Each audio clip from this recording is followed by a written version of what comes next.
E esta história de Portugal, ela começa exatamente na cruz, há 2000 anos atrás. Ela começa num episódio muito particular, em que Jesus está na cruz e ele se dirige a Maria e é interpretado pela história que a Maria seria sua mãe. E olhando para João diz: "Este agora é teu filho." E depois olha para João e diz: "Esta agora é tua mãe." E este episódio sempre foi interpretado como sendo Maria, mãe de Jesus, porque se está a falar de filho e de mãe. Numa interpretação linear, pensa-se que esta Maria seria a mãe de Jesus. Não era a mãe de Jesus. A Maria a quem Jesus se dirige é Madalena. E o que Jesus está a dizer é: Maria, este agora é teu discípulo. E João, esta agora é tua mestre. Não sou mais eu, é ela. E é aqui neste episódio, João e Maria Madalena vão ser duas figuras nucleares em tudo o que vai acontecer depois na história. Que começa essa história de Portugal. Madalena, logo depois, começa a tecer a verdadeira Igreja de Cristo. A Igreja primitiva, ela é criada por Madalena. A Madalena começa a reunir os primeiros cristãos nas casas de igreja, como eram chamadas. Começa ali a nascer a Igreja primitiva. Essa Igreja que depois, em 325, acaba por ser abafada em Niceia.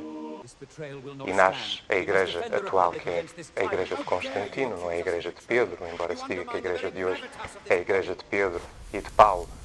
Na verdade, é a Igreja de Constantino, porque o Vaticano, ele está como uma representação do Império Romano, o Papa como uma representação do Imperador, as vestes, o trono, o cetro, é tudo uma representação do Imperador Constantino. Isso é a Igreja que nasce em Niceia, através do concílio que foi realizado em 325. Concílio esse que nasce de um equívoco que permaneceu ao longo da história, que é de sempre se ter tomado Jesus e Cristo como a mesma coisa. Ou seja, Jesus e o Cristo como um único ser. Não era um único ser. Jesus era um ser, o Cristo era uma outra realidade. E nesse concílio de Niceia, o confronto que ali acontece entre o bispo Alexandre e o presbítero Ário era porque Alexandre apresentava Jesus Cristo, que ele tomava como uma mesma pessoa, como eterno, como da mesma substância de Deus, luz, vida da vida, luz da luz, que nunca foi criado. E ele estava certo, porque ele estava a falar do Cristo, que é o segundo aspecto da Trindade, que é Deus em si mesmo. E quando Ário apresentava Jesus Cristo, que ele também tomava como a mesma coisa, e dizia que não era divino, mas não completamente divino, que foi gerado, que houve um momento que não existia e que foi criado a partir do não existente, ele também estava certo, porque ele estava a falar de Jesus, o homem. Nenhum dos dois compreendeu, porque tanto um como o outro tomaram Jesus e o Cristo como a mesma pessoa, e criou-se ali aquele confronto de ideias, de onde acaba por Ário ser excomungado e nasce a Igreja de hoje, e a Igreja primitiva de Madalena é abafada, todos os evangelhos apócrifos são suprimidos e ficam essencialmente os 4 que nós conhecemos hoje. Madalena e João, eles rumam até Éfaso. Éfaso, que é um núcleo onde nasce aquilo que se conhece como a comunidade joanina. E é ali em Éfaso que começam a ser escritos todos os apócrifos. E João e Madalena, eles são o epicentro desse novo movimento. E em torno deles juntam-se 12 novos apóstolos, que não são os conhecidos, são outros apóstolos. E é ali que começa esse trabalho que viria mais tarde a dar a fundação de Portugal e a criação, a manifestação dessa alma portuguesa naquilo que tem que manifestar. Esse grupo, ele acaba por rumar para o Ocidente. João, Madalena e os 12 acabam por rumar para o Ocidente e passam pelo Egito. E é ali no Egito que Madalena vai buscar o Graal. É Madalena que traz para a Europa o Graal. E o que é o Graal?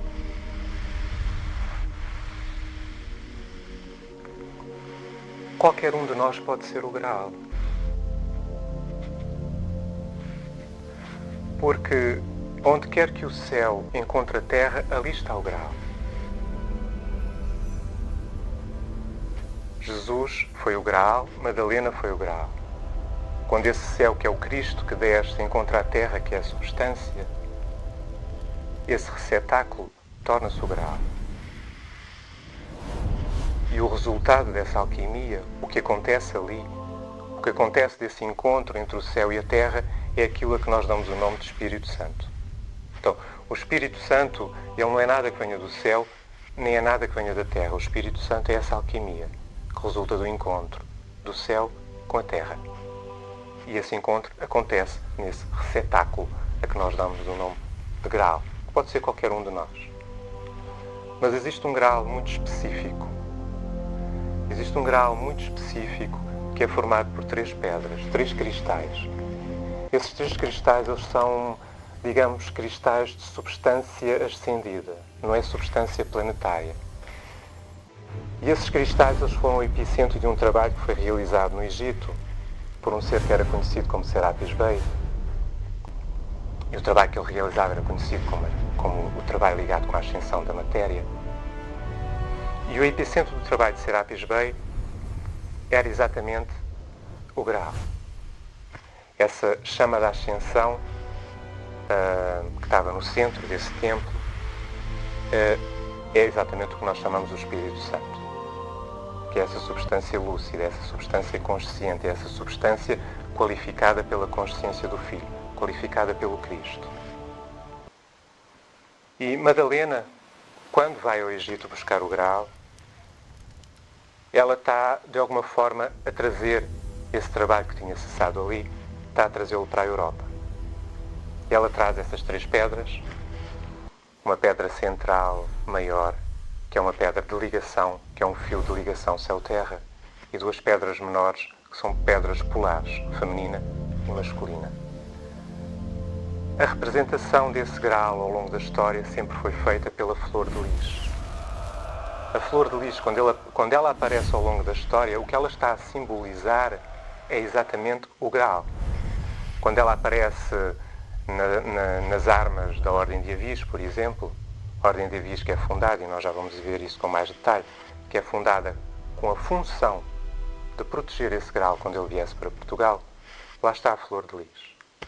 É essa a sua representação, é isso que ela ocultamente representa, é esse Graal.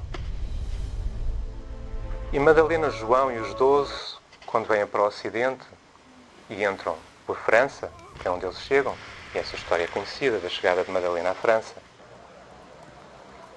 e curiosamente é retratada nas pinturas como trazendo um vaso de alabastro, que não era um vaso e não era de alabastro, o que ela trazia era esse recipiente com as 3 pedras, que era o Graal. Ali começa esse trabalho. Esse trabalho de trazer esse Graal, que é o Cristo. O Graal não simboliza o Cristo, ele é o Cristo vivo, pulsando, irradiando. Esse Cristo que tinha um porto de chegada, que havia um lugar onde ele teria que chegar. E esse porto de chegada é exatamente Portugal.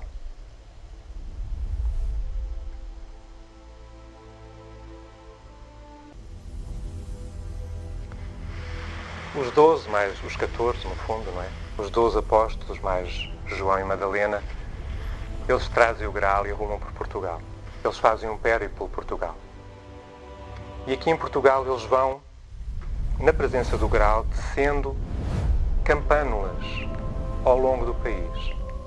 Em cada uma delas há uma cerimónia que se realiza e eles vão tecendo campânulas ao longo do país. Campânulas desse novo mundo que está para vir. Essas campânulas que vão sendo tecidas, elas são como realidades impenetráveis pelo karma planetário. Ali dentro daquelas campânulas pode sentir os aromas dessa nova terra. E essas campânulas vão sendo criadas ao longo de Portugal, pelos 12, mais João e Madalena.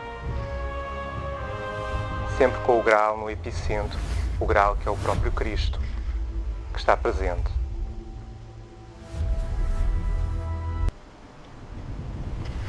Depois desse trabalho se realizar, eles voltam para a França e de alguma forma há como que o encerrar desse trabalho. Há o recolher desse trabalho. As campanas tinham sido criadas e esse trabalho é recolhido. O Graal é levado para a Inglaterra por um dos 12, um dos apóstolos, desses 9 apóstolos ligados a Madalena e João, que é conhecido na história como José de Arimateia, e que leva o Graal para a Inglaterra, onde vai ficar 1000 anos. E ali depois é tecida todas as lendas que se conhece do rei Artur, em volta do Graal. E durante 1000 anos o Graal não está presente no continente. Há como que um interregno de 1000 anos.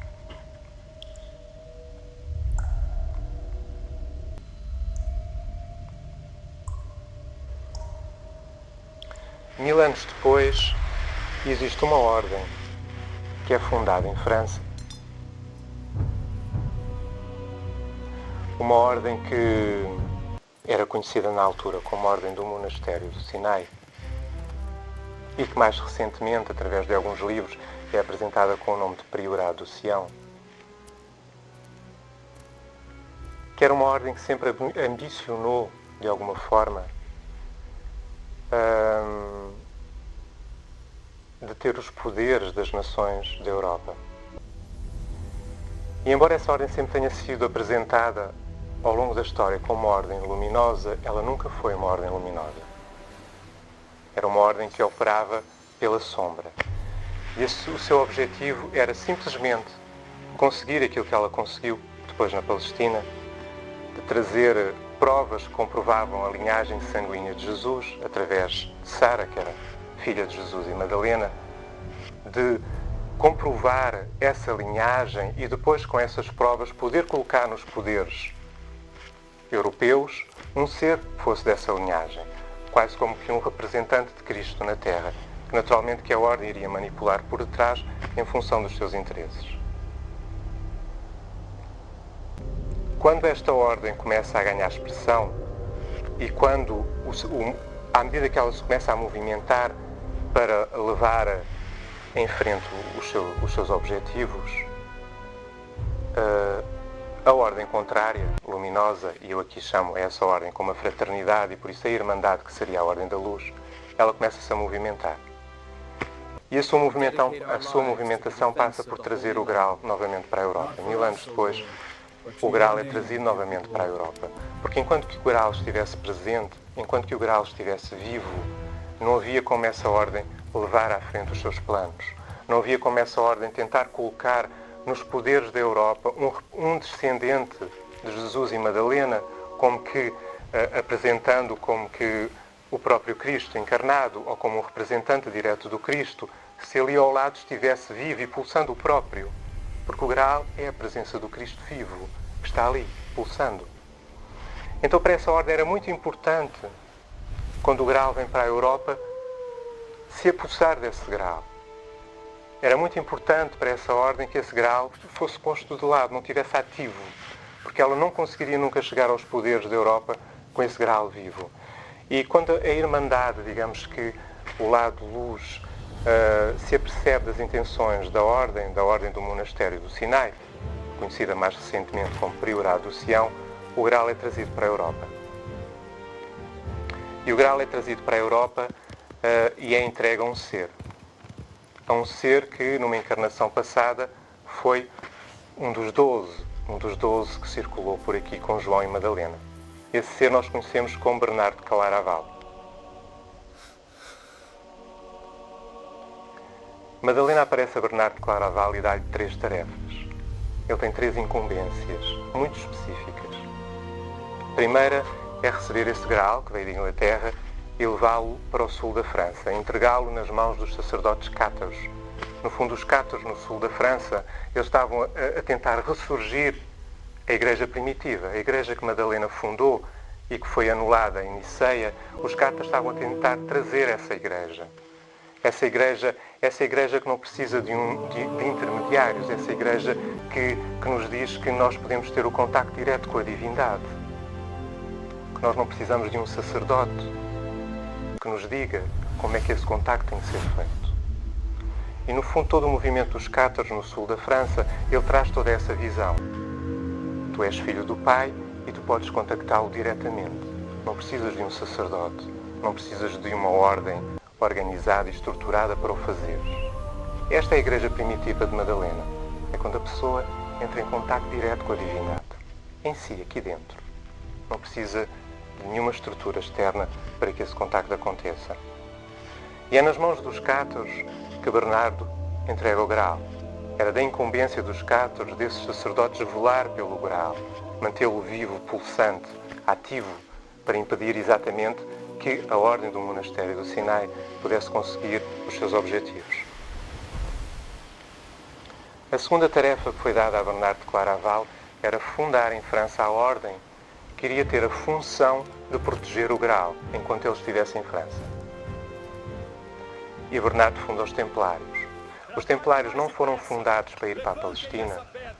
Não era essa a sua função, embora pudesse ser apresentado ao Papa como tal para justificar a sua existência. A sua função não era ir para a Palestina. Essa era a função da ordem do monastério do Sinai. No princípio as duas estavam muito juntas. Os seus que faziam parte de uma faziam parte de outra.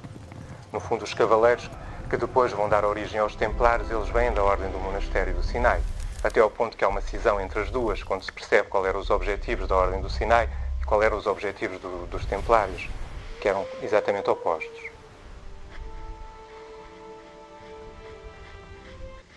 Então os Templários eles são fundados exatamente com o objetivo de proteger o Graal quando ele estivesse em França.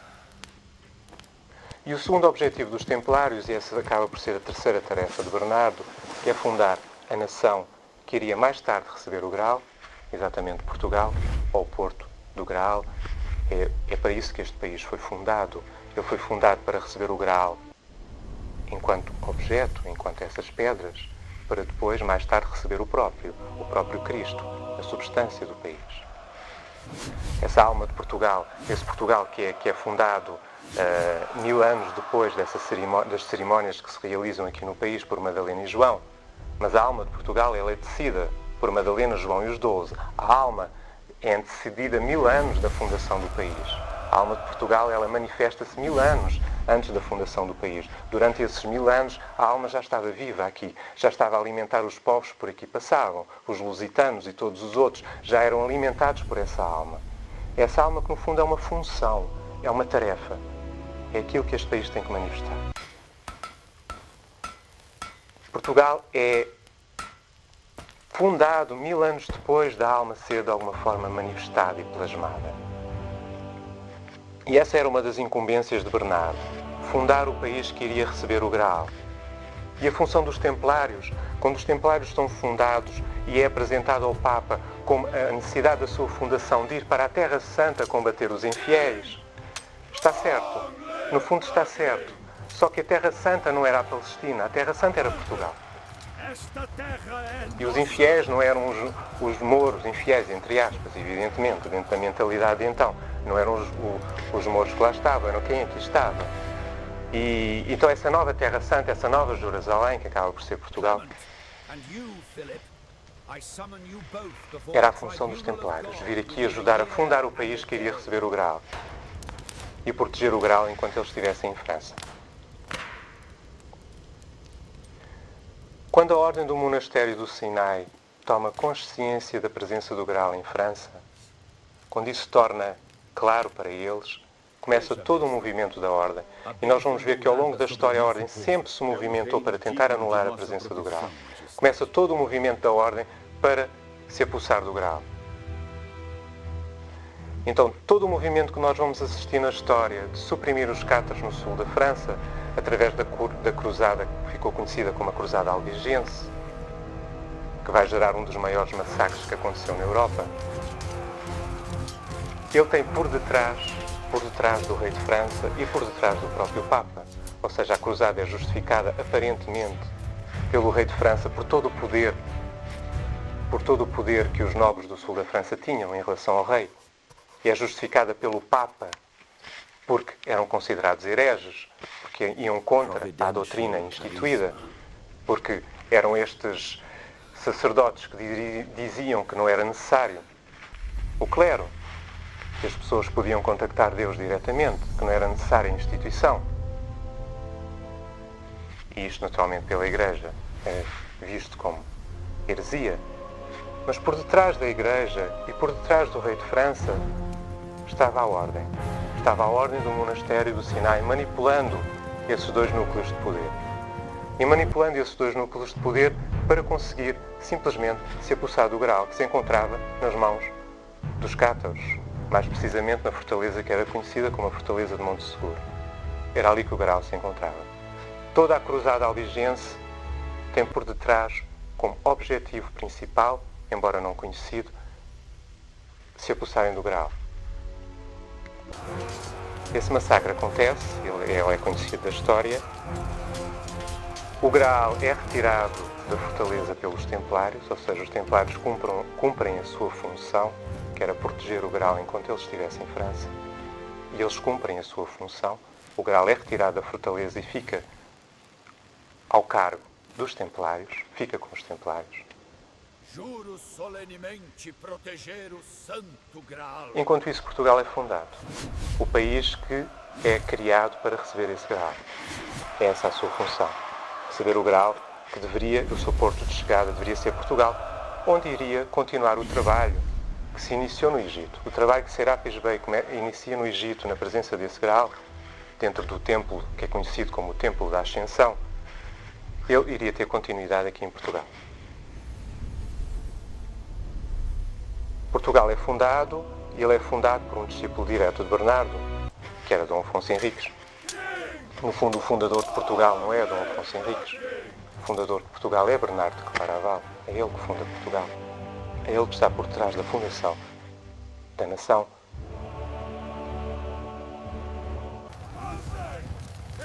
E se nós olharmos para a própria Batalha de Ourique, o milagre de Ourique, como é conhecido, é o próprio Cristo que se apresenta a Dom Afonso Henriques, de alguma forma consagrando Portugal como seu, como um país seu, ou seja, o país que é fundado para receber essa consciência. E nós podemos fazer um paralelismo interessante, porque nós temos na história o Jesus homem e temos o Jesus homem que nasce para receber o Cristo e que nasce para receber o Cristo e que passa por todo um processo iniciático para receber essa consciência e manifestar o Espírito Santo. Porque se recebe o Cristo e manifesta-se o Espírito Santo, no fundo o que os apóstolos recebem no dia de Pentecostes não é o Espírito Santo, aquelas línguas de fogo, não é o Espírito Santo. O que os apóstolos recebem no dia de Pentecostes é o Cristo e passam a irradiar o Espírito Santo. Então nós temos este Jesus homem que nasce para receber o Cristo e manifestar o Espírito Santo, e nós temos o Jesus nação. Podemos ver Portugal como Jesus nação, que tem exatamente o mesmo objetivo: receber o Cristo e irradiar o Espírito Santo. E aí já entramos dentro do conceito do Quinto Império, do Império do Espírito Santo. É isso que Portugal tem que levar. Que não é uma coisa abstrata, é algo muito concreto.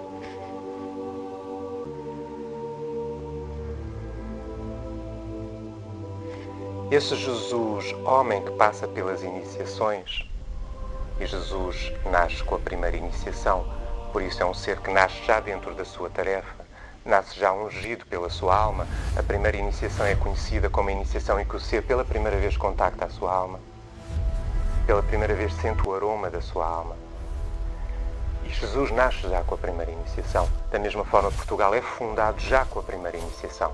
O que quer dizer que, no momento que Portugal é fundado, a alma de Portugal já está presente, atuando. E Portugal já não está sob o domínio da personalidade, ou seja, sob o domínio dos homens e da sua vontade. Ele nasce já sob o domínio dessa alma, com um propósito muito definido. E da mesma forma que mais tarde Jesus passa pela segunda iniciação, Jesus homem passa pela segunda iniciação, que é o batismo, e depois dessa iniciação vai para o deserto, também Portugal passou pelo seu batismo, no princípio do século XVI. E depois desse batismo, o que aconteceu a Portugal é exatamente o mesmo que aconteceu a Jesus. Entrou no deserto. Estamos há 500 anos a atravessar esse deserto. No deserto, Jesus entra em contacto com o demónio. É o que nos relata a Bíblia.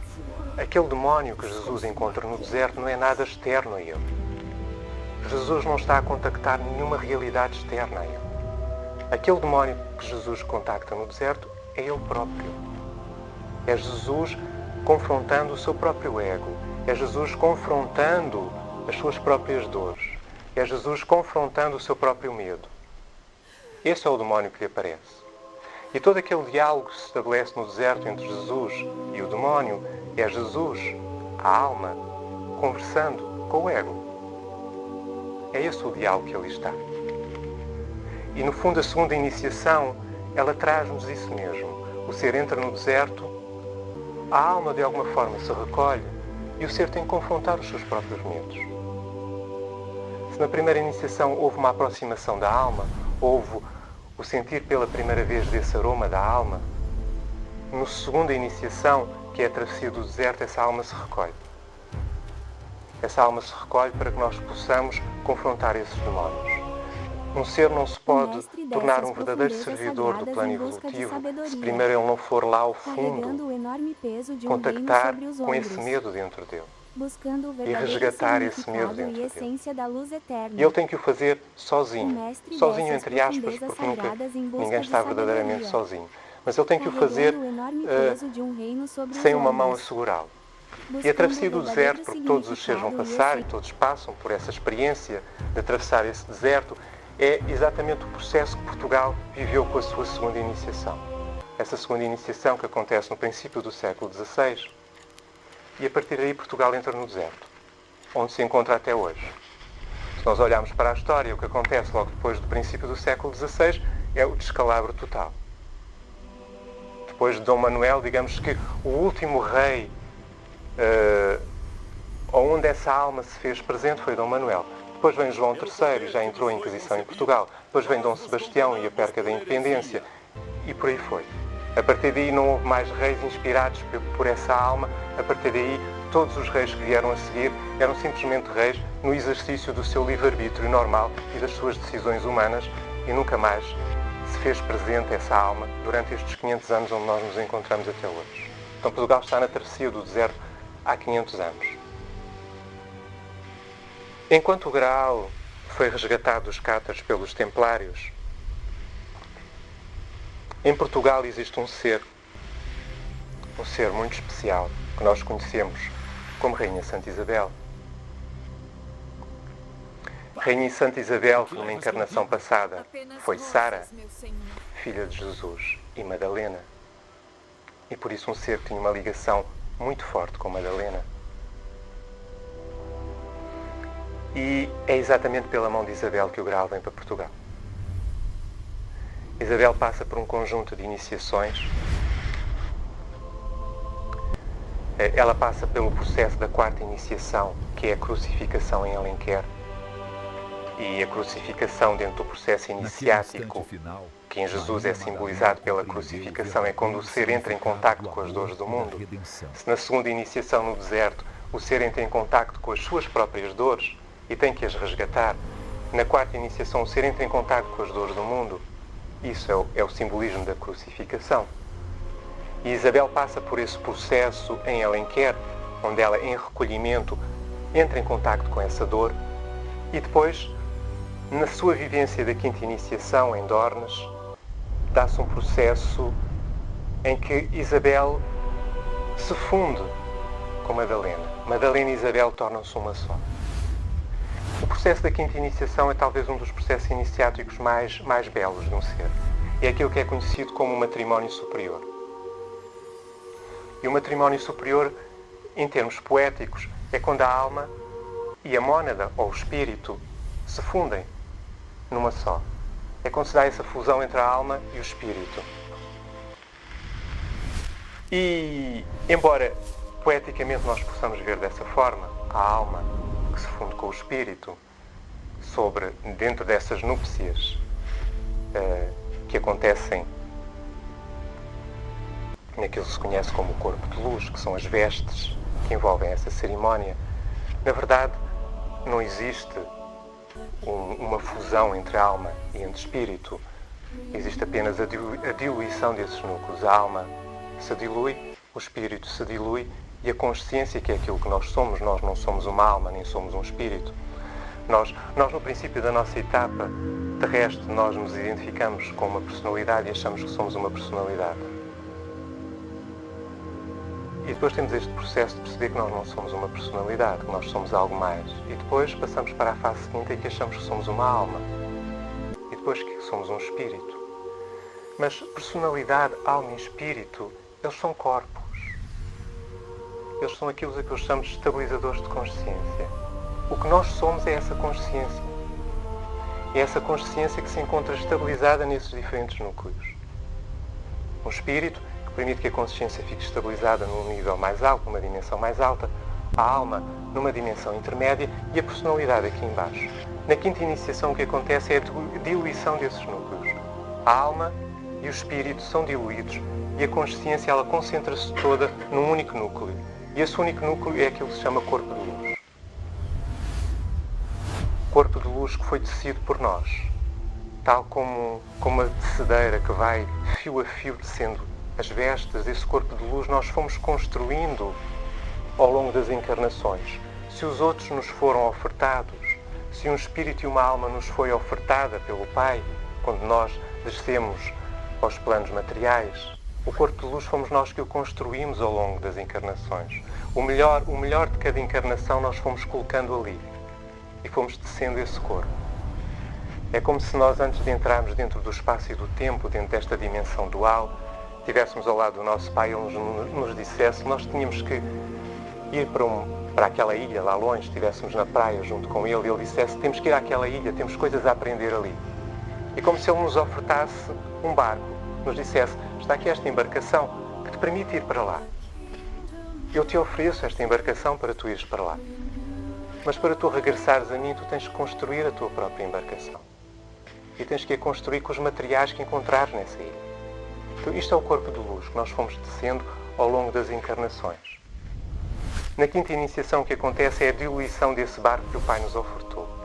E a concentração da consciência nesse novo barco que nós construímos. Isabel passa por esse processo da quinta iniciação. E com esse processo da quinta iniciação, Madalena se aproxima, Madalena se faz presente. E de tal forma que há uma fusão entre as duas. Não há mais diferença entre Madalena e Isabel. De alguma forma pode-se dizer que a partir de então era Madalena que ali estava presente. Foi Madalena que, a partir dali, passou a atuar através de Isabel.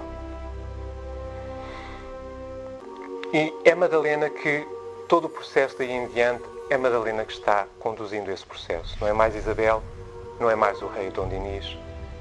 É Madalena e Isabel, que passam a ser um só, que acaba por iniciar todo esse processo que leva à criação da Ordem de Cristo. É Madalena que faz com que o Graal, que estava na posse dos Templários em França, venha para Portugal. E venha para Portugal e seja colocado exatamente no Convento de Cristo, na charola do Convento de Cristo. Era ali naquela charola que antes era vedada, não se tinha acesso, tinha-se uma passagem quase que secreta para se chegar lá. É dentro daquela charola que o Graal é colocado e é ali que se dá início aos trabalhos que eram realizados no Egito por Serapis Bey, ligados com a ascensão da matéria.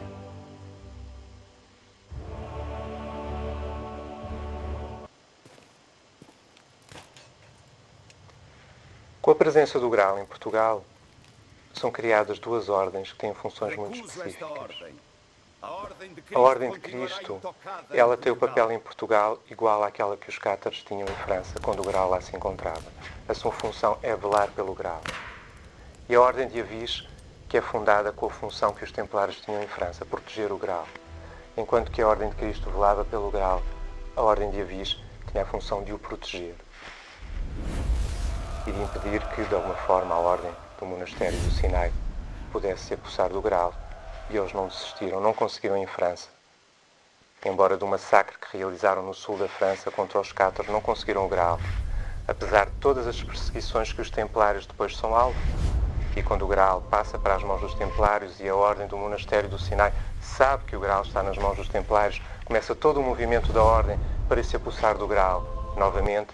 E aí todo o movimento contra os Templários que leva à sua extinção é exatamente com o intuito de uma vez mais se apossarem do Graal. E uma vez mais não conseguem, o Graal é trazido para Portugal e é colocado no convento de Cristo.